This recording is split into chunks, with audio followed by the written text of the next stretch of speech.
La Escuela de Educación Física y Deportes de la Universidad de Costa Rica y Radio 870 UCR presentan Vamos a Movernos.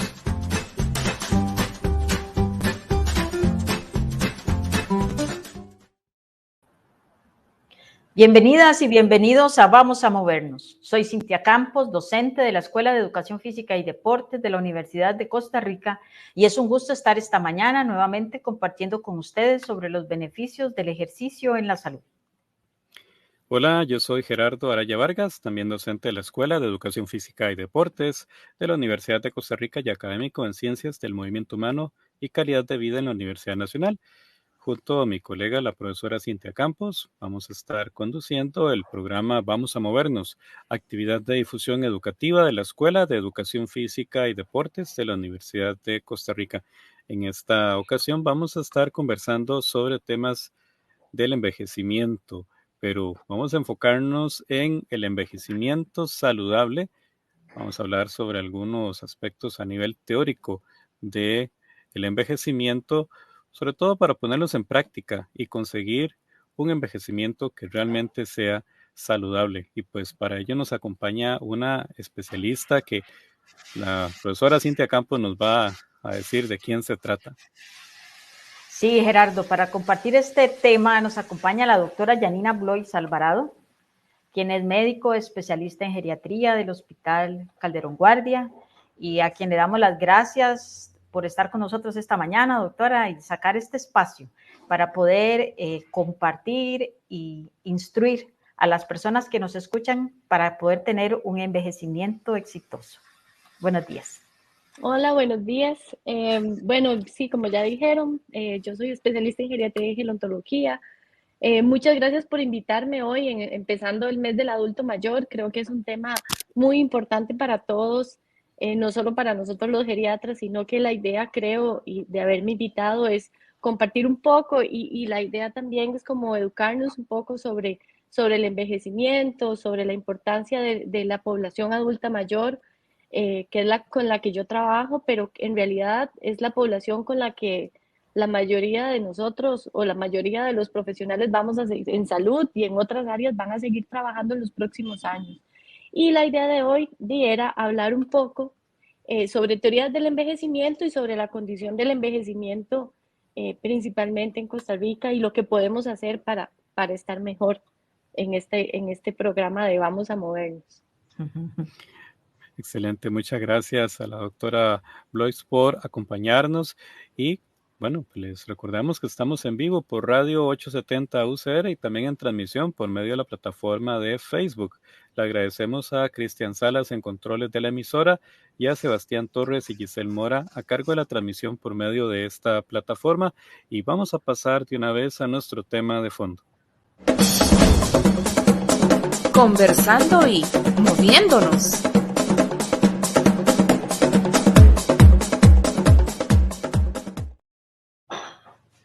Nos acompaña la doctora Yanina Blois Alvarado. Ella es médico especialista en geriatría del Hospital Calderón Guardia y pues vamos a estar conversando con ella sobre el tema de envejecimiento saludable y teorías de envejecimiento para poner en práctica. Le agradecemos nuevamente a nuestra invitada por acompañarnos. Y Cintia, vamos a empezar de una vez con esta temática tan importante. Gracias, Gerardo. Y bueno, doctora, podríamos empezar conversando sobre algunos datos que muestran la importancia de nuestro tema central sobre el envejecimiento saludable, y podríamos conversar acerca de cuántos adultos mayores hay en Costa Rica, qué tanto se espera que aumente esta población en un futuro próximo. Quizás empezamos por ahí. Exacto. Bueno, no sé si pueden poner las diapositivas. Claro. Pasen la siguiente.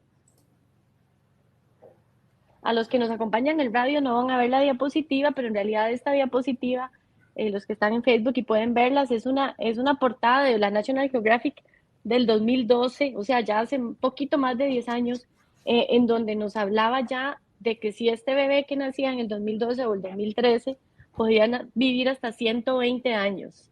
Y esa en realidad es una revista un poquito científica, pero es una revista comercial, porque esa foto yo la tomé en un automercado hace 11 años. Entonces, a partir de ahí, y siendo yo profesional en geriatría, empecé a sacar como datos estadísticos y obviamente basándonos en lo que tenemos en nuestro país, sobre todo en las estadísticas del INEC, de si los bebés de Costa Rica podían llegar a vivir 120 años o los de otros países. Entonces, sobre todo vamos a hablar un poco de qué cosas nos pueden explicar si esta diapositiva, digamos, es cierta o si podemos vivir 120 años. Si quiere, pase la siguiente diapositiva. En esa diapositiva lo que tenemos es una copia de los datos del INEC, que cualquiera podemos buscarlo en inec.cr, en donde vemos que efectivamente la tasa de mortalidad se ha venido aplanando en los últimos años y la tasa bruta de natalidad más bien ha venido disminuyendo. Estos datos, tal vez la tasa un poquito de mortalidad aumentó, tuvo un pico pequeño durante el año 2020, sobre todo asociado al COVID, que fue una enfermedad no controlada aguda, ¿verdad? Una pandemia en la que todos pasamos y nos aumentó, si ustedes ven el final de la curva, aumenta un poquito la tasa de mortalidad. Pero en realidad la tasa de mortalidad en nuestro país se ha mantenido muy plana, pero la tasa de natalidad persiste con una disminución importante. Y el otro dato importante que tenemos ahí en esta diapositiva o en los datos del INEC es saber que la expectativa de vida al nacer para un costarricense que nazca en el 2022 es de 80,90 años. Esto es importante saber que es para un chiquito que nació en el 2022, no nosotros que nacimos el siglo pasado, ¿verdad? Pero tenemos que tomarlo en cuenta. Si quiere, pase la siguiente diapositiva. Entonces, con respecto a las curvas que vimos anteriormente o con respecto a las curvas de natalidad y mortalidad, vemos que esto hace el disminuir la mortalidad y el aumentar la natalidad, que la población más grande o la población que está viva vaya aumentando. Aquí lo importante en nuestro país y sobre todo en la región de las Américas, si vemos los datos de la OPS también, es que el envejecimiento en la mayoría de países de América Latina y sobre todo en los que tenemos sistemas de salud muy buenos, como el sistema de salud de nuestro país, basado en la salud, en la Caja Costarricense de Seguro Social, sobre todo, que es un sistema de salud con una seguridad social universal y sin límite, ¿verdad? Es claro. Que la población está aumentando. Y este aumento ocurre en todo el mundo, ocurre aquí, ocurre en Estados Unidos, ocurre en Europa. Pero la característica fundamental de América Latina y sobre todo de Costa Rica o de países con sistemas de salud tan buenos como el nuestro o como el de Chile o como el de México o Argentina es que nuestro aumento es exponencial. Nosotros actualmente en Costa Rica, estos datos en Costa Rica más o menos en el 2023 hay 500,000 de adultos mayores, de los 5 millones que somos somos 500,000, son 500,000 de personas mayores de 65 años. Y se estima que para el 2050 esta población de 500,000 va a llegar hasta llegar a 1.300.000. ¿Eso qué significa? Que vamos a duplicar e incluso vamos a aumentar un poco más esta población en un lapso de 20 o 25 años.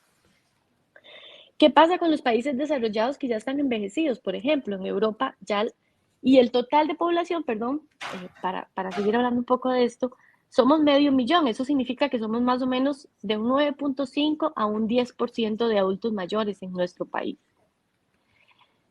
¿Qué implica este 10%? Esto implica que aunque nosotros creemos, o por lo menos los que trabajamos en salud, llegamos a un hospital, contamos 10 camas, y de esas 10 camas, más o menos 6 son ocupadas por adultos mayores. Significa que la población adulto mayor, aunque es solo el 10% de la población, es la que más ocupa los servicios de salud. Y con el tiempo probablemente cada vez va a ocupar más de atenciones en la salud, por las condiciones y por lo que vamos a hablar un poco sobre el envejecimiento.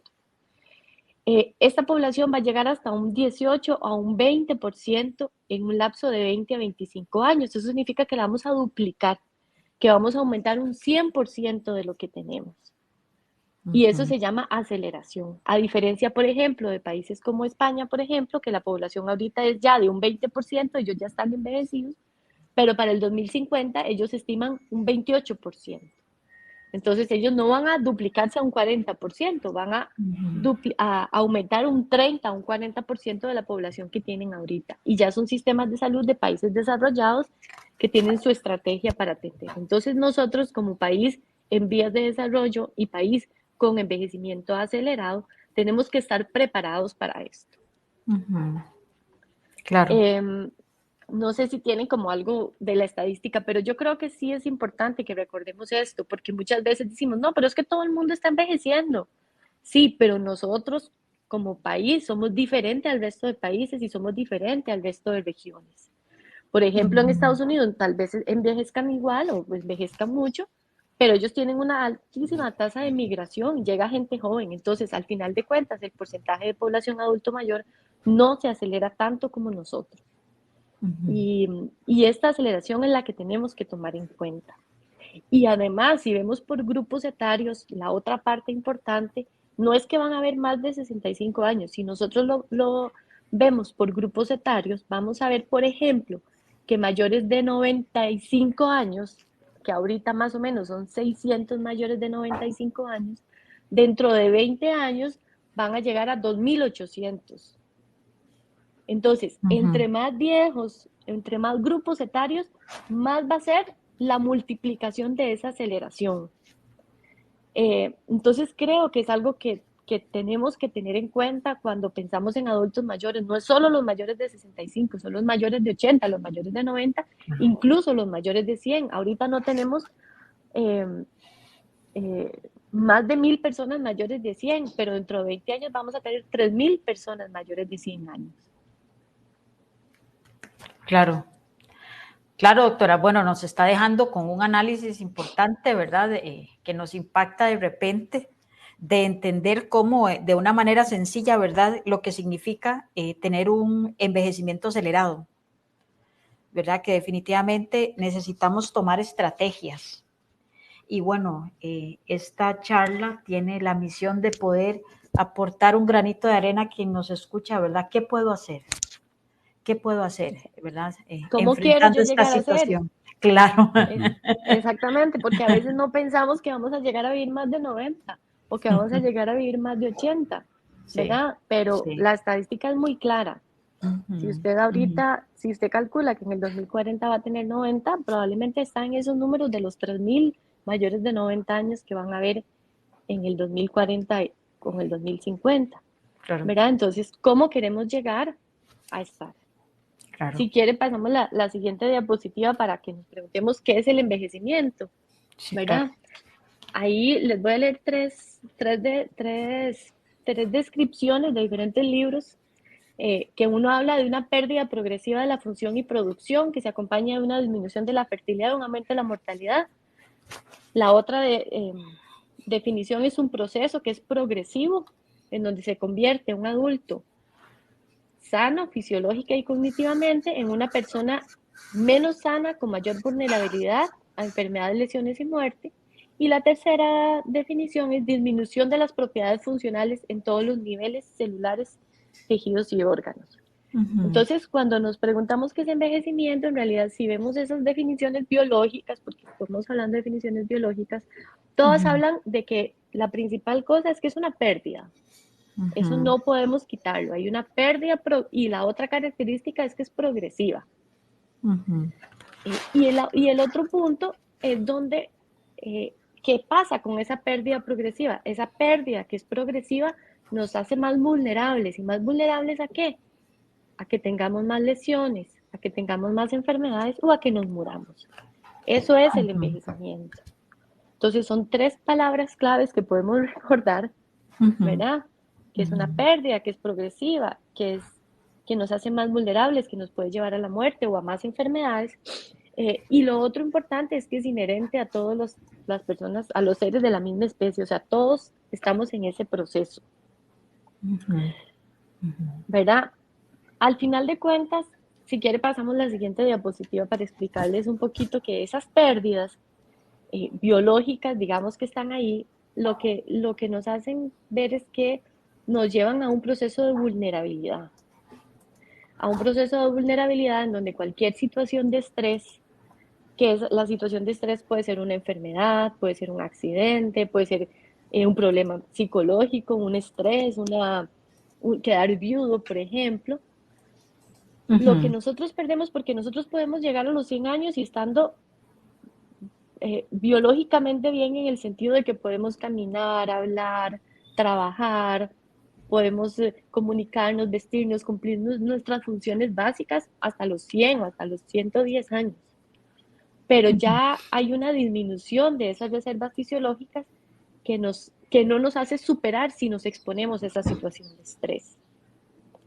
Entonces, es así, el organismo, digamos, cuando se somete a una situación y no tenemos reservas, entonces nos va a llevar a afectarnos. Por ejemplo, no es lo mismo si yo tengo una infección de orina a los 20 años, que tengo todas mis reservas completas y supero esa infección de orina. Pero si yo tengo una infección de orina a los 90 o a los 100 años, esa misma infección de orina nos puede llevar o a quedar discapacitados o a llevarnos a la muerte. Entonces, esas reservas fisiológicas son las que se gastan, ¿verdad? Podemos llegar perfectos y podemos andar caminando y hacer todas nuestras actividades bien.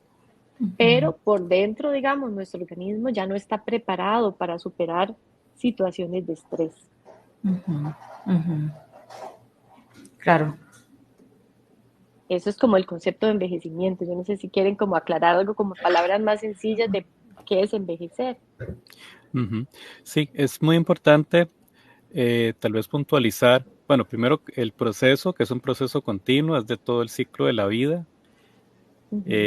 No es simplemente una etapa en la cual, hey, ya empecé a ser adulto mayor y ya empecé a envejecer, ¿no? Es decir, es que son como aspectos que es importante tenerlos en cuenta. Y es un concepto que es dinámico, ligado a todo lo que es el ciclo vital. Por ahí algo que usted más adelante creo que nos lo va a recalcar justamente, que ya para ligarlo con el tema del envejecimiento propiamente saludable y lo que podemos hacer, y tiene que ver con esas decisiones que se toman en las distintas etapas de la vida, sobre todo en momentos en los que se es menos consciente del tema del proceso de envejecimiento que tenemos constante. Ciertas etapas en las que se cree que uno va a estar así con el mismo cuerpo y las mismas capacidades forever, y ya luego uno llega a tomar un poco más de conciencia, pero es un poco más tarde. Entonces eso como que es muy interesante tal vez llevar ese concepto tal vez hasta esas etapas. Exacto, si quiere pase la siguiente diapositiva, porque entonces nos preguntamos cuándo empezamos a envejecer. Claro.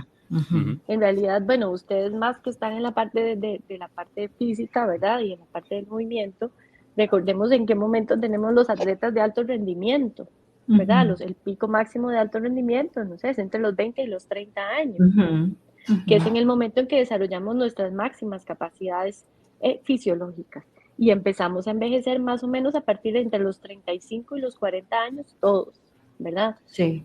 Entonces, no es que la población adulta mayor nos llega después de los 65, sí, yo empiezo a verlos después de los 65, pero nosotros ya empezamos a envejecer, ¿verdad? Sí. Y no solo es importante cuidarnos cuando empezamos a envejecer, sino durante nuestra juventud y en el momento en que podemos desarrollar nuestra capacidad máxima de músculo, de conexiones neuronales, de capacidad cardiopulmonar, desarrollarlas en el momento en que podemos llegar al máximo, porque después de ahí todo va a empezar a ir disminuyendo.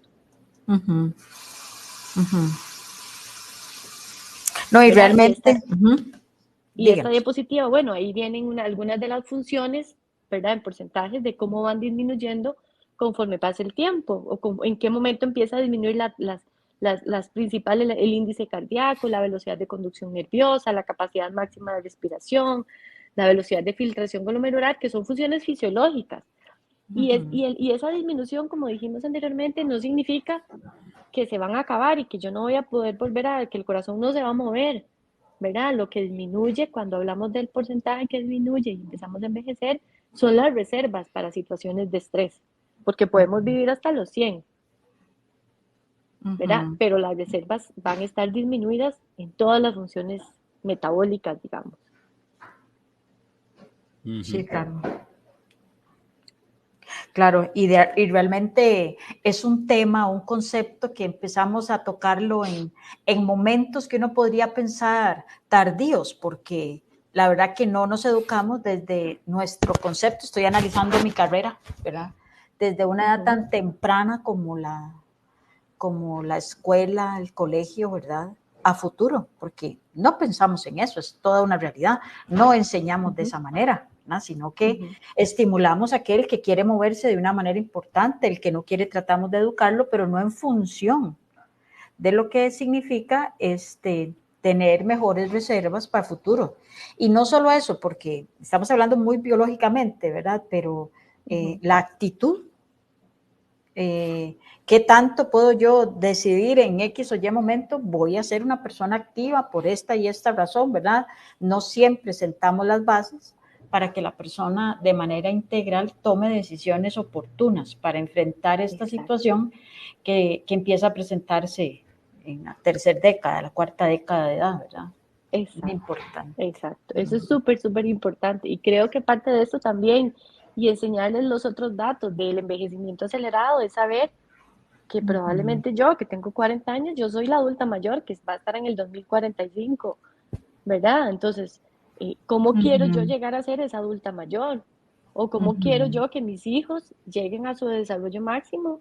¿Verdad? Porque también, como usted misma dice, Cintia, el asunto no es en qué momento quiero empezar a envejecer mejor, no, es que es desde el momento que empezamos a crecer, desde el momento en que ocupamos desarrollar nuestra máxima capacidad para llegar lo mejor posible a la parte que es biológicamente, digamos, inherente a todos los seres de una misma especie, que somos nosotros. Bueno, a todos los seres vivos, en realidad.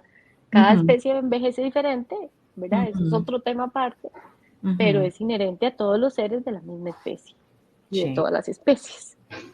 Sí, claro. ¿Verdad? Entonces, sí es bueno, digamos, esta parte con ustedes de desarrollarla y que sepan que creo que la charla de hoy no está solo para mayores de 65, sino está para los jóvenes y para los que ya somos adultos más mayorcitos, de cómo queremos llegar a capacitarnos para llegar a los 65, a los 70, a los 80, a los 90 y a los 100. Y a los 100. Porque como vimos en la estadística, muchos vamos a vivir mucho más.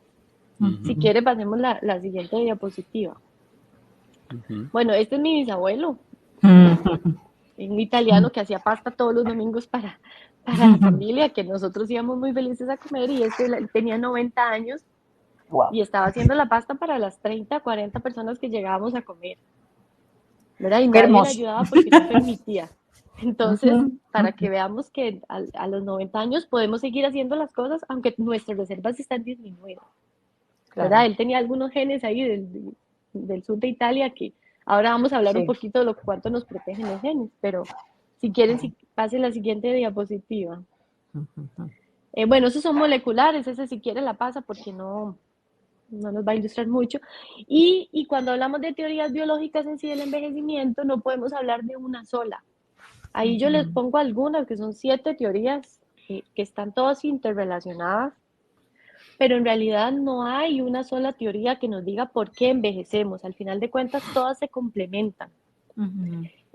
A niveles, las teorías evolutivas, por ejemplo, explican unas que son las teorías pleiotrópicas, ¿verdad? Que el más fuerte es el que sobrevive. Esas eran de las primeras teorías que nos hablaban del envejecimiento. Entonces se morían los que no podían sobrevivir. Y ya luego empiezan a explicar por qué hay organismos más fuertes o menos fuertes para sobrevivir. Entonces vienen las teorías de radicales libres con todo lo que es el proceso de inflamación que nos va haciendo daño, las teorías de las mitocondrias, que recordemos las mitocondrias son las que producen energía para que podamos funcionar, las teorías de los telómeros, que los telómeros son una parte del ADN que se va cortando conforme cada replicación, las teorías de neuroendocrinas que meten ahí, por ejemplo, la parte de la reproducción, que dicen que, por ejemplo, que después de la reproducción ya los genes que nos hacían protegernos para que estuviéramos lo más pochetones, cuando nos reproducimos empiezan a disminuir porque ya no interesa, ¿verdad? Ya no interesa reproducirnos o las hormonas del crecimiento, que ahora hay gente que se le puede vender hormonas del crecimiento. Y la teoría de la restricción calórica, que son las teorías sobre comer bien, al final de cuentas. Ahora voy a meter una unas diapositivitas para que veamos un poco sobre la restricción calórica, que en realidad, si uno lo trata de meter al día a día, en realidad la restricción calórica tiene un poco o tiene mucho que ver con lo que son estilos de vida saludable y hábitos de alimentación. Pero ya hay estudios sobre eso, sobre los hábitos de alimentación en la teoría de la restricción calórica. Y a nivel molecular, si quiere pase la siguiente diapositiva, vemos, si pueden pasar la siguiente. Voy a ver si la puedo En realidad, perdón. la anterior. Esa es. En esa, en realidad, lo que vamos a ver ahí son, a nivel molecular, cuáles genes son los que afectan todas estas situaciones, y casi todas tienen que ver con lo que ya vimos, con los procesos de inflamación, con los procesos mitocondriales y con los procesos de regulación del ADN. ¿Verdad? Ahí también mete la sensibilidad de la insulina, que es otra de los mecanismos también de envejecimiento y que tiene que ver con el ejercicio, que tiene que ver con la dieta, igual que la parte inflamatoria y la restricción calórica. Entonces, vemos que en realidad envejecemos no es por una sola causa, no es solo por los genes que nos heredaron, ¿verdad? Sino son un montón de condiciones que se afectan y que nos hacen envejecer más o menos acelerado a todos. Si quiere, no sé si quieren comentar algo de esta parte. Sí, bueno, esto es muy importante porque nosotros no vamos a conocer qué genes tenemos, a menos de que nos sometamos a algún estudio, no es algo que está al alcance de todo el mundo, pero hay aspectos en los que nos podemos fijar. Justamente ahora usted presentaba la foto de su abuelo, o bisabuelo. Mi bisabuelo, ajá. Su bisabuelo. Bueno, hay algunos aspectos en los que nos podemos fijar y justamente de nuestra familia cercana y que tal vez nos puedan indicar, al rato yo tengo cierta propensión.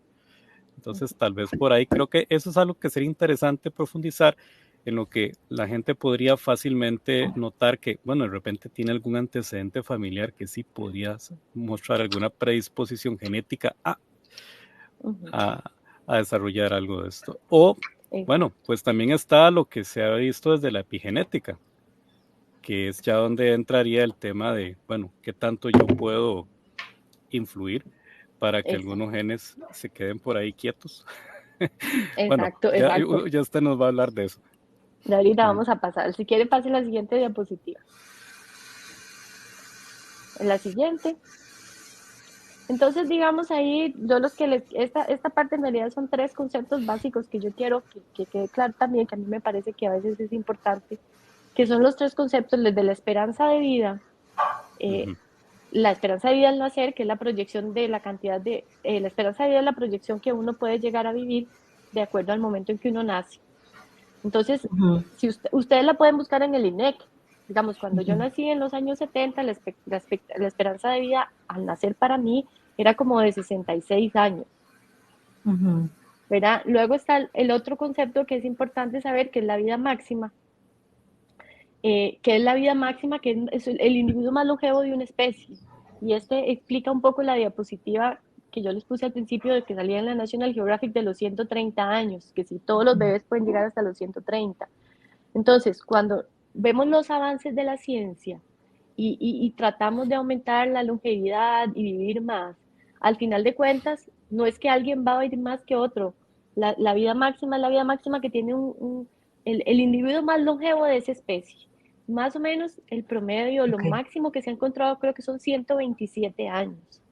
Y alguien mayor que eso no hay en la historia de la humanidad, digamos, documentado. Entonces, por más avances en la ciencia, por más que nos queremos cuidar, ¿verdad? No vamos a vivir más que eso.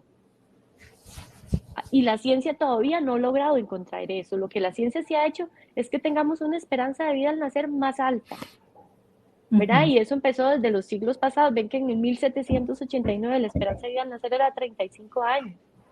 En 1900, cuando nació mi bisabuelo, que llegó hasta los 90, era como de 40 años. ¿Por qué? Porque los chiquitos se morían porque no habían vacunas, porque le daba a la gente infecciones y no habían antibióticos, ¿verdad? Pero lo que yo quiero que nos quede claro es el otro concepto, que es el de la expectativa de vida según la edad. Que eso sí lo podemos calcular de acuerdo a la edad que tenemos. Entonces, yo a mis 40 y tantos años, mi expectativa de vida ya no es 64. De acuerdo a mi edad voy a vivir más. Y la siguiente diapositiva yo quiero que la pasemos, porque creo que es otro concepto, digamos, erróneo que a veces tenemos, que decimos, bueno, ya usted cumplió 80 años, ya llegó a su expectativa de vida máxima. Mentira. Si ahora se nos presenta alguien que cumplió 80 años, no llegó a su expectativa de vida máxima, su expectativa de vida máxima eran como 50 cuando él nació. Claro. A los 80 años probablemente vamos a vivir 10 años más las mujeres, bueno, 9,7 años más las mujeres y 8 años los hombres. Entonces sí tenemos una expectativa mucho más alta que esos 80, nadie está robando aire, ¿verdad? ¿Verdad? Que a veces tenemos como ese concepto erróneo de que, bueno, ya cumplió 80, ya llegó a su expectativa máxima. No, la expectativa de vida máxima al nacer esa es la de un chiquito que nació el año pasado. Pero de acuerdo a la edad vamos a tener una diferente expectativa de vida. Y siempre va a ser mayor, porque hemos superado un montón de situaciones, ¿verdad? Entonces creo que también es importante que sepamos eso. Claro. ¿Verdad? Que incluso a los 65 años, cuando ya en Costa Rica llegamos a los 65 años, vamos a vivir hasta más o menos hasta los 85. Los hombres tienen 2 años menos que las mujeres, pero eso siempre es por estadística. Entonces, si yo tengo una adulta mayor que llegó a los 65, no va a vivir a los 80, va a vivir a los 85, y un hombre hasta los 83 más o menos. Y conforme aumenta la edad, vamos a vivir más. Entonces, también me parece que ese concepto también es importante que lo sepamos, porque entonces ahí metemos también en qué momento podemos empezar a hacer algo. Y no, yo ya cumplí 80, ¿para qué voy a hacer nada si ya cumplí mi expectativa de vida máxima? No, le quedan 10 años de vida, señora. Sí, claro. Y que hay que empoderarse. A los 80. Claro. ¿Verdad? O no, yo ya cumplí 70, ya yo, ¿para qué voy a empezar a hacer algo bueno? ¿O para qué voy a empezarme a cuidar? Si ya me quedan 10 años, no, señora, usted le queda hasta los 86, va a vivir, le quedan 15 años. 15 años es la vida de su nieto. ¿Verdad? O sea, no se va a quedar sentada viendo tele durante 15 años, mientras su nieto va a la escuela todos los días y crece y va a la universidad y saca una maestría. Y nosotros en la casa viendo tele y haciendo nada. ¿Verdad? O sea, no. Excelente. Por eso creo que la expectativa de la segunda edad tenemos que saberla y tenemos que saber que cada vez vamos a vivir más. Entonces nunca es tarde para empezar. Y no solo para empezar, sino para hacer nuestros planes de vida. Claro. ¿Verdad? Claro. Qué bonito eso que usted menciona, porque definitivamente esto lo llena de esperanza en cualquier momento, ¿verdad? Y si a eso le ponemos a la par, que puede ser que a los 70, a los 80, 85 años una persona enviudó, entonces ahí tenemos que decir, bueno, esto pasó, es un evento difícil, pero necesitamos tomar las riendas y decir, mi expectativa de vida es tanto. Tengo que trabajar de nuevo, ¿verdad? Tomar esos embates, porque saber que a esas edades se pueden presentar situaciones difíciles de ese tipo que van a desanimar un poco más a las personas, ¿verdad? Pero que en nuestras manos está decir, ¿cómo quiero yo llegar a esos próximos 5 años o 10 años, ¿verdad? Exactamente. ¿Verdad? Igual, y como ya dijimos, el envejecimiento obviamente, a veces una viudez es catastrófica, porque no es lo mismo enviudar a los 20 que enviudar a los 70. Sí. Pero todavía hay tiempo, ¿verdad? Y todavía podemos hacer cosas para superar esta situación y también las estrategias que tomemos, ¿verdad? Para superar esta situación de estrés. Perfecto. Si quiere, pasemos la siguiente diapositiva. Se los puse, este es uno de los, no sé si ustedes vieron, porque también, digamos, no hay una palabra, como ya vimos, son muchas teorías de envejecimiento, pero todas las cosas que podamos tomar para estar mejor son válidas y son positivas, independientemente de la edad. Entonces, esta es una foto de uno de los viejitos de Okinawa. Yo no sé si vieron la serie en Netflix de las zonas azules. Cuéntenos. Las zonas azules son unas zonas estadísticamente que una persona, un muchacho, bueno, ahí lo van a ver, empezó a revisar zonas longevas en diferentes partes del mundo, ¿verdad? Costa Rica tenemos una, que es en Nicoya, Y cada zona, digamos, ojalá puedan ver la serie. Yo me había leído el libro hace muchos años, porque esto empezó como de los 2008, 2000, no me acuerdo hace, pero fue hace como poco más de 10 años que él empezó a hacer este tipo de identificar las zonas y hacer las publicaciones y todo. Entonces, las zonas azules son zonas en donde hay personas adultas mayores con características particulares. Digamos, la zona azul de Guanacaste, por ejemplo, es una zona en donde la gente vive más que el resto de la población del país. Y incluso esa zona azul de Guanacaste, hace unos años se hizo como el primer estudio científico en ellos, basado en teorías de envejecimiento, por ejemplo, y se encontró que esos adultos mayores tienen telómeros más largos que los adultos mayores del, centro, del Valle Central. Entonces ahí juntan, digamos, las situaciones que podrían estar estadísticamente asociadas a que esas zonas tienen esa longevidad. La otra cosa particular de Nicoya, en ese estudio científico, que ya está comprobado, que si quieren luego se los paso para la universidad, es Gracias. Que esa población de Nicoya tiene relaciones sociales de mayor protección con sus familias. Y eso se asoció estadísticamente significativo a esa mayor longevidad. Entonces ahí nos mete también que el envejecimiento no es solo que tengamos los genes con los telómeros más largos, sino que tengamos una protección social o una protección familiar o una forma de ver la vida diferente, más activa, ¿verdad? Y bueno, el Nicoya también se asocia, digamos, al uso a caminar, a andar en bicicleta, a la alimentación con menos productos procesados, ¿verdad? Entonces, este de Okinawa, yo se los pongo ahí porque de las cosas que me llamaron la atención, y ustedes que son educadores físicos, es que ellos, los japoneses, comen en el piso. Sí. Y eso de comer en el piso los hace que se tengan que sentar y levantar, no sé, 20 o 30 veces al día. Es como hacer sentadillas 20 o 30 veces al día. Entonces, la incidencia de fracturas de cadera de ellos es bajísima. Y yo no sé si será solo porque tienen menos osteoporosis o porque tienen muy buen equilibrio. Porque usted sabe la fuerza que deben de tener esos señores de sentarse cuclillas con las piernas dobladas del piso hacia arriba 50 veces al día con una olla, con un plato, ¿verdad? O con todas las veces necesarias. Entonces creo que esa serie, digamos, o ese documental de Netflix nos da como características diferentes. Hay otra en California, en donde tienen una expectativa de vida más alta al resto de Estados Unidos, y esa también se asocia a no solo a la actividad y a las relaciones sociales también, sino al estilo de vida. Luego hay en Italia también, ¿verdad? En donde hay no solo menos mortalidad, sino menos tasas de demencia. Entonces creo que sí es bueno que vean esa charla. Este era como, porque no vamos a hablar de las zonas azules, pero este era como un anuncio para que creo que nos puede servir verlo. Claro, está bien. Muy interesante.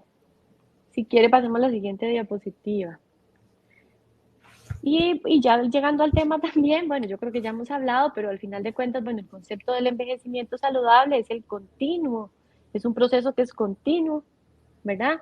De optimización de las oportunidades para mantener y mejorar la salud física, mental y mantener la independencia y la calidad de vida a lo largo de la vida. Entonces, el envejecimiento saludable también es progresivo, es continuo y no incluye solo tener una buena actividad física, sino también la parte mental para poder mantenernos independientes y tener una buena calidad de vida. Y dentro de este tema, ya que hablamos del envejecimiento saludable, si ustedes buscan las páginas de la OPS o de la Organización Panamericana de la Salud, esta década del 21 al 30 se nombró la década del envejecimiento saludable, ese es el lema. Y en teoría, digamos, todas las instituciones y todos los países de América deberíamos estar con lineamientos políticos para la década, ¿verdad? Que creo que este programa podría formar parte de esa década de envejecimiento saludable o de educación para este programa de la OPS. Así es. Muy, muy interesante. Sobre todo porque pues no se le ha hecho tanta promoción, o sea, como que se haya posicionado tanto el tema, porque realmente es toda una década dedicada a estas temáticas y a ser conscientes. Y hay muchas evidencias científicas muy interesantes que se pueden destacar y donde justamente entre otros factores, los hábitos de actividad física son un componente muy importante para lograr pues esta meta de tener un envejecimiento saludable. Y bueno, antes de pasar a esto y seguir adelante, vamos a recordar que estamos en vivo en Radio 870 UCR y en la plataforma de Facebook.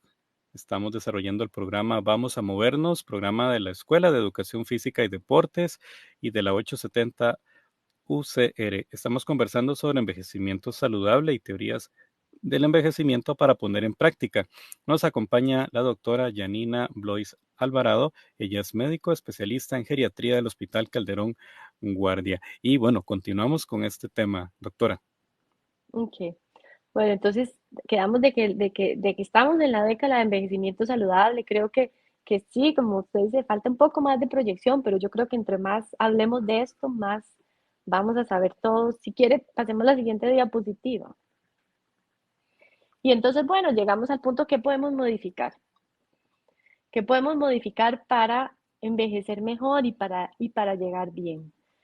Entonces, cuando hacen estudios de gemelos, y era lo que usted hablaba, profesor, tenemos que los factores genéticos influyen en nuestro envejecimiento más o menos de un 30 a un 40%. Pero esa protección nos la da antes de los 60 años. Después de los 60 años es lo que nos da la mortalidad o nuestro envejecimiento más, digamos, más afectado. Entonces, recordemos que igual dijimos que las teorías eran factores, un montón de teorías, y en donde probablemente no solo era la genética, sino también la parte externa. Y vemos que la parte externa es la que tiene más influencia, es un 60%. Y esa parte externa, ¿qué va a hacer? Tanto las cosas que nos hacen daño como las cosas que podemos hacer que no nos hacen daño, ¿verdad? Entonces, los factores externos que nos van a influir, los que nos hacen daño, y que ya que te conocemos, pero aún así muchas veces no hacemos caso. El tabaco es la principal causa de un envejecimiento acelerado. La luz del sol, ¿verdad? La radiación es otro que tenemos que cuidarnos. Y todas las situaciones estresantes, el comer mal, los azúcares simples, el no hacer ejercicio, el sedentarismo, todos esos son los factores externos que nos van a hacer daño y que pueden hacer que nuestro envejecimiento sea exitoso o no exitoso, saludable o no saludable. Si quieres, pasemos a la siguiente diapositiva. Bueno, ese es el cumpleaños 90 de mi bisabuelo, pero si quieren pasémosla porque ya hablamos un poquito de los adultos mayores. Y entonces al final de cuentas, podemos extender nuestra vida a lo máximo hasta llegar a los 90, 100, pero si nosotros nos revisamos cuáles son las causas de muerte o por qué nos vamos a morir, la principal causa es la enfermedad coronaria. La segunda causa, la enfermedad cerebrovascular. La tercera causa, el cáncer de pulmón y las enfermedades de los pulmones. Y la cuarta causa, las demencias. Entonces, esas son las causas de muerte del mundo. Y todas estas cuatro tienen que ver y están directamente relacionadas, no solo con el 40% que dijimos de genética, sino sobre todo al 60% de factores que podemos modificar, tanto en nuestro estilo de vida, como nuestros hábitos, como nuestro nivel de ejercicio y de actividad. No sé si quieren comentar algo de esa parte. Bueno, eso sí. nos atañe de una manera directa, ¿verdad? Exacto. Realmente parte de nuestra misión es no solo formar desde nuestra niñez, sino tomar todas estas herramientas que nosotros podemos tener para que las personas podamos tener un estilo de vida activo y saludable, ¿verdad? Definitivamente yo creo que como país necesitamos, yo pensaría que más fuerza, ¿verdad? Para nosotros poder plantear políticas que nos ayuden a estimular un estilo de vida activo, ¿verdad? Y tal vez la palabra estimular, en mi opinión, se queda corta, si no es generar una conciencia de nuestra niñez y como usted nos decía ahorita, ¿verdad? Analizar cómo estas personas tienen su estilo de vida de comer en el suelo, ¿verdad? Y cómo hacer ajustes en nuestra conciencia para ser más algo que pueda parecer poco importante realmente si lo hacemos todos los años, cada día de nuestras vidas, es importante. Es importante, ¿verdad? Nos afecta de manera directa para nosotros impulsar un cambio de conciencia, yo pensaría, país, ¿verdad? Exacto. Definitivamente. Exacto. Y como dijimos, nunca es tarde. Yo tengo pacientes, no sé, que a los 90 años empezaron terapia física y obviamente uno lo indica como médico, pero muchas veces no pensamos que es algo que podemos hacer nosotros todos los días, hacer sentadillas o hacer nuestros ejercicios de fuerza, ¿verdad? Y bajar de peso, porque eso siempre nos va a ayudar, siempre va a ser algo, un plus para mejorar. Si quiere pasamos a la siguiente diapositiva. Bueno, este es otro Nicoyano, que ese sale en la serie Netflix, que es otro anuncio. La otro era el otro era el de Okinawa, este es el de Nicoyano. Pero entonces es otro anuncio para que lo vean, que creo que también nos puede ayudar. Si quiere, pase la siguiente. Entonces vemos esta diapositiva, lo único que quiero es que vean que hay una parte en donde nosotros podemos llegar a envejecer, pero sanos, y en donde podemos aún mantener cierta reserva, cierta capacidad fisiológica para ser un adulto mayor un poquito sano. Y vemos que los adultos mayores que llegan a los 65 o más con déficit en su reserva funcional van a ser enfermos. Pero si mantenemos nuestra reserva funcional vamos a estar mejor. Si quiere, pase la siguiente. En esta, digamos, podemos ver que sí, que efectivamente después de los 40 la máxima función de los órganos va disminuyendo. Pero podemos ver 3 curvas ahí. Y esas 3 curvas es lo que nos tiene que motivar, porque también esas curvas no son fijas, son dinámicas. Entonces nosotros podemos en cualquier momento de nuestra edad modificarlas. Y obviamente está el percentil 50, que es una disminución como el 50% de la población, pero también tenemos una parte fisiológicamente joven que podemos mejorar para que esa disminución no sea tan acelerada. Y obviamente si seguimos con nuestro estilo de vida no sano o no cuidándonos de las enfermedades, no tomándonos el tratamiento de la presión, no tomándonos el tratamiento del azúcar, no tomándonos el tratamiento del colesterol, vamos a estar fisiológicamente más envejecidos. ¿Verdad? Entonces uno puede, no todos envejecemos diferente, pero uno puede modificar esa curva a cualquier edad para estar un poco mejor y que esa disminución nos permita ser funcionables, porque esta diapositiva, digamos, lo que nos indica es el porcentaje de función del órgano, pero nosotros podemos estar funcionales al 100%, ¿verdad? Podemos bañarnos, vestirnos, comer solos, salir a hacer mandaditos, ¿verdad? Porque al final lo que queremos que es esa calidad de funcionalidad y esa independencia, ¿verdad? Y molecularmente o fisiológicamente podemos tener nuestras cosas, pero la idea es que estemos en el percentil más alto. O sea, no, es un proceso, como ya dijimos, progresivo inherente a todos, pero puede modificarse. Y eso es lo que me interesa, digamos, de esta diapositiva, porque lo que hagamos nos va a hacer que nos lleve a un lado o a otro de estas curvas, que nos lleve a la curva del menos acelerado, a la curva de normal o a la curva de que vamos a estar más enfermos.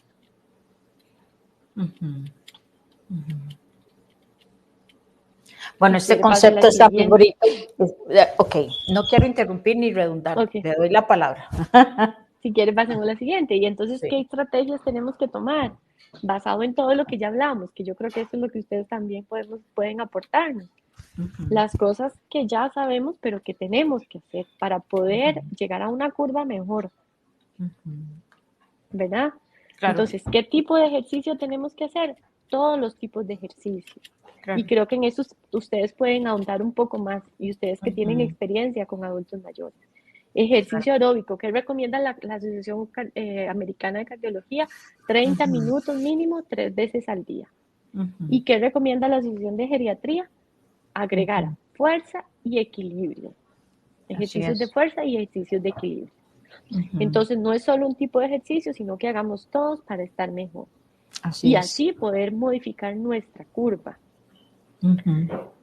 Obviamente la dieta, porque sí, las comidas procesadas no están bien, tenemos que aumentar la carga de proteínas, que pueden ser proteínas vegetales, proteínas animales, disminuir la cantidad de grasa, disminuir la cantidad de azúcares simples. ¿Verdad? Obviamente las noxas que ya conocemos, que yo creo que esta charla no nos va a dar nada nuevo en decir que el tabaco es malo, es malísimo. Por dicha, digamos ahora en Costa Rica y a diferencia de otros países, porque uno va a otros países, incluso de América Latina, y vos vas y todo el mundo fuma. Aquí ya no está tan frecuente, pero siempre hay que recordarlo. El otro punto que yo siempre les recuerdo es cuando llegamos a los 65 años, a los 70 o a los 80, son los ejercicios cognitivos. No porque dejemos de trabajar, la mente de nosotros tiene que dejar de funcionar. Tenemos que hacer ejercicios cognitivos y no es solo hacer sopa de letras, porque las sopas de letras la gente se las aprende de memoria. Son ejercicios cognitivos que nos obliguen a pensar. Metámonos a un curso de inglés, metámonos a un curso de italiano, a los 70, a los 80. Vamos a clases de historia, vamos a clases de arte. La mente tiene que estar ocupada y tiene que estar ocupada haciendo cosas nuevas, al igual que el ejercicio. Y creo que en esta parte, bueno, ya ahorita les doy el espacio para que hablen un poco, pero igual que el ejercicio, si yo toda la vida he corrido 3 kilómetros, ¿cuál cambio va a hacer en mi cuerpo si toda la vida he corrido 3 kilómetros? Tengo que hacer algo diferente, porque ya los músculos ya están acostumbrados a eso, no voy a ver ningún cambio. Claro. Entonces, los ejercicios cognitivos también tienen que ser diferentes. Y lo otro, bueno, yo digo, obviamente a los 65 años tenemos que tener un plan de retiro porque vamos a vivir 20 años más. Y si vivimos más, vamos a vivir más. Vamos a vivir no 20 años más, sino 30 años más. Entonces, tenemos que tener un plan de actividades cuando ya nos retiramos de nuestro trabajo formal. Pero la vida sigue.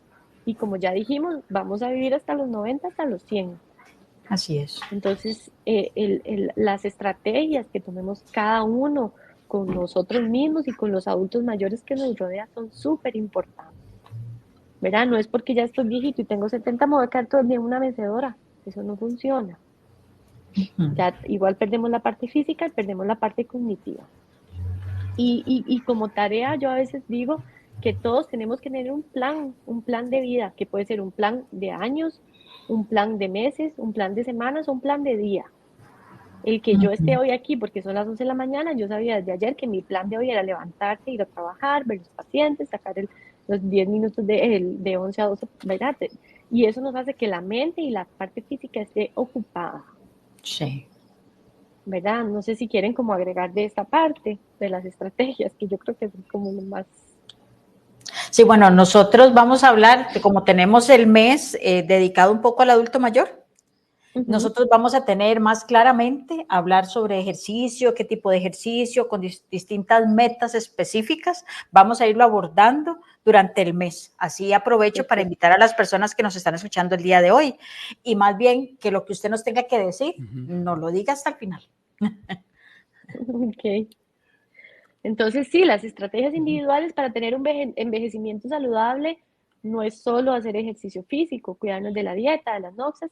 Bueno, y obviamente que yo no lo puse ahí, pero obviamente cuidar nuestras enfermedades crónicas, ¿verdad? Tomarnos los tratamientos, ir a las citas, hacernos los exámenes, porque sí, la mayoría de los adultos mayores, un porcentaje alto, vamos a tener comorbilidades. Las más frecuentes es la hipertensión arterial y la diabetes, ¿verdad? Pero entre más nos cuidemos de todo, igual la primera línea para el tratamiento de las comorbilidades como la presión alta y el azúcar son las estrategias de ejercicio físico, dieta, eliminación de noxas, ¿verdad? Además de las pastillas que nos mandan, que tenemos que tomárnoslas bien, claro, ¿verdad? Y conocer qué pastillas tomamos. Les voy a poner la siguiente diapositiva, que esta habla sobre la restricción calórica, pero más que sobre la restricción calórica, yo les quiero decir es, no tomemos la restricción calórica como que tenemos como una restricción, es nada más cuidarnos en lo que comemos. Y entonces este es un resultado de unos estudios de cómo el cuidarnos en lo que comemos, digamos, el estudio de los monos, que es que eran los primates no humanos, que es el que está ahí, a ellos lo que les hicieron es que les pusieron a unos monos que comieran todo lo que quisieran y a los otros les restringieron a comer un 30% menos de lo que comían los otros monitos. Entonces vemos que en los resultados al final del estudio, que fue un estudio de mucho tiempo, se encontró que había una disminución del peso, una disminución de la cantidad de grasa en el cuerpo, una disminución de la relación de glucosa-insulina, que recordemos que la insulina, bueno, y un aumento de la sensibilidad de insulina, que es una de las principales mecanismos de la diabetes mellitus, y además es un mecanismo de los procesos de inflamación del cuerpo que hacen que nos enfermemos más.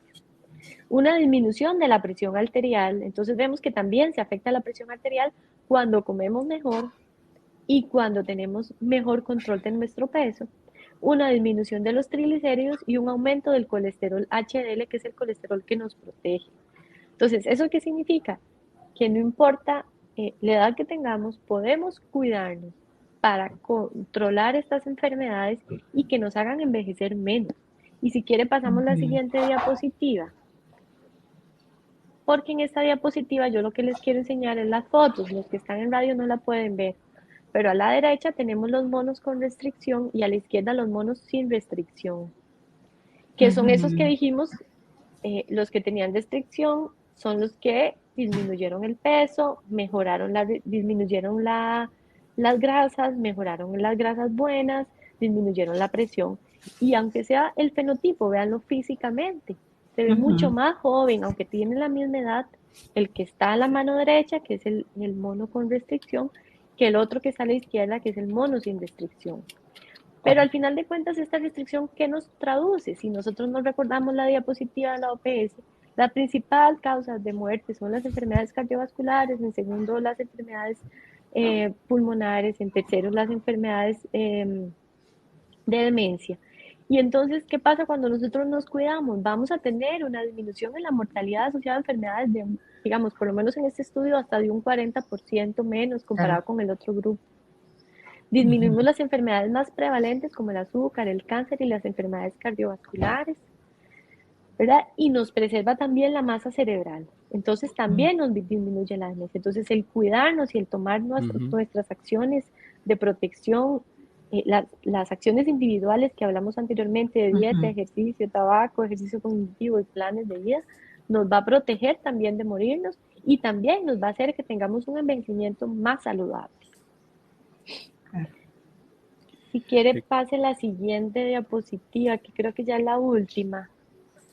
Sí, pues además que ya estamos terminando. Estas son las guías de la OPS, que yo creo que las pueden bajar. Y sí, son líneas de acción, que en realidad al final de cuentas lo que nos dicen estas líneas de acción, que yo creo que es lo que todos deberíamos hacer como empleados públicos o deberíamos darlos a más conocimiento. Yo imagino que la Caja Costarricense, el Ministerio de Salud y todo las tiene, pero creo que, ¿verdad? Impulsar una política pública sobre el envejecimiento, crear entornos amigables, ¿verdad? No solo los servicios de salud.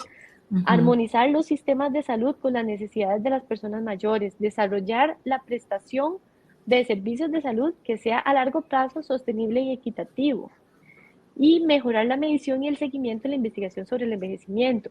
Y a mí me parece esto importante, sobre todo para nosotros, porque como ya dijimos, tenemos un país con un envejecimiento acelerado, con un sistema de salud universal que nos va a permitir seguir, que ojalá y se siga cuidando para que nos permita seguir con un envejecimiento acelerado, ¿verdad? Entonces creo que estas líneas de la OPS para todos nosotros y nosotros como servidores universitarios, yo también soy profesora en la Universidad de Medicina, y como servidores de salud y de bienestar social, creo que deberíamos de mantener estas líneas y que sean conocidas por todos. Y la última diapositiva. Es que ya se nos fue el tiempo. Yo creo que ya no nos da tiempo. Sí, pero hagamos el cierre. Sí, la última, ya cerramos. que es el cierre, les voy a dar la última característica, la principal característica del envejecimiento es la heterogeneidad. Es que va a ser diferente para todos lo tenemos, pero es la principal heterogeneidad. Entonces, aunque los dos tengamos 80, vamos a envejecer diferente. Y eso es lo que la diferencia la va a hacer todas las medidas que tomemos cada uno para envejecer mejor. Excelente. Excelente modo de cierre. Muchas gracias. Muchísimas gracias. Sí, la doctora Yanina Blois Alvarado por habernos acompañado. Y bueno, así cerramos este espacio de Vamos a Movernos, en el que hemos compartido sobre el envejecimiento saludable. Les invitamos a seguir en sintonía de la 870 UCR. Feliz semana. Hasta luego.